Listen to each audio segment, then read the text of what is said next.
If you want to improve how your Squarespace site appears in Google and in browser tabs, this video is for you. Today I'm showing you how to change title formats for SEO and browser tabs in Squarespace 7.1 so you can control how your homepage, pages, and collection items are displayed across your site.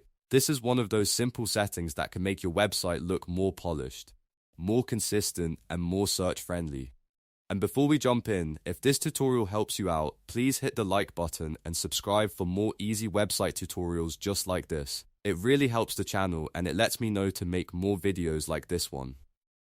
Alright, let's get into it.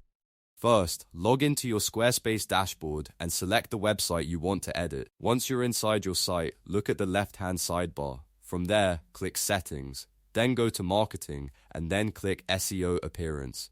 This is where Squarespace lets you control how your SEO title formats are generated across different parts of the site. Once you're on the SEO Appearance page, scroll down until you find the SEO title format section.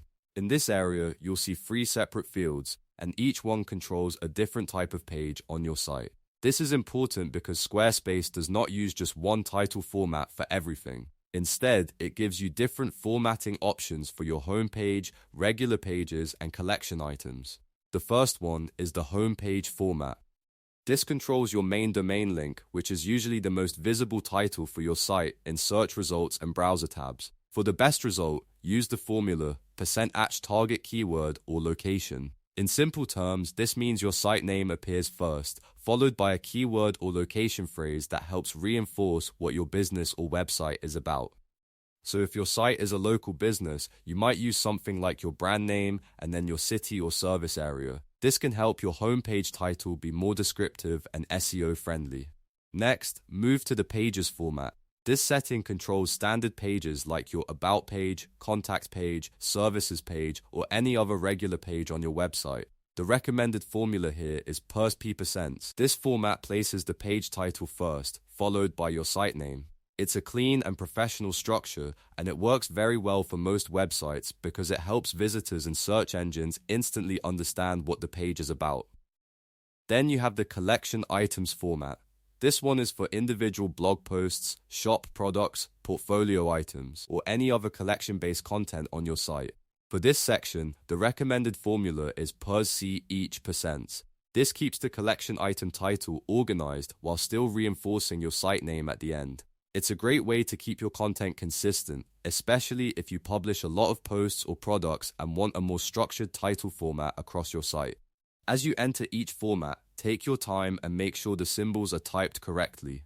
These placeholders are what Squarespace uses to automatically build your page titles. The %, %p, and %c values each represent different title components, so the structure matters. If you make a mistake here, your titles may not display the way you expect in search engines or browser tabs. After you've entered the formulas for all 3 sections, review everything one more time. Make sure your homepage format includes your target keyword or location if that's part of your SEO strategy. Make sure your pages format is clean and easy to read, and make sure your collection items format is set properly for your blog posts or product pages. Once you're happy with the changes, click Save to apply your new title formats. Squarespace will then start using these settings automatically across your website. And that's it. You've now changed your title formats for SEO and browser tabs in Squarespace 7.1. This is a small adjustment, but it can make a big difference in how your website looks and performs over time. If this video helped, please remember to like the video, subscribe to the channel, and turn on notifications so you don't miss the next Squarespace tutorial. Thanks for watching, and I'll see you in the next one.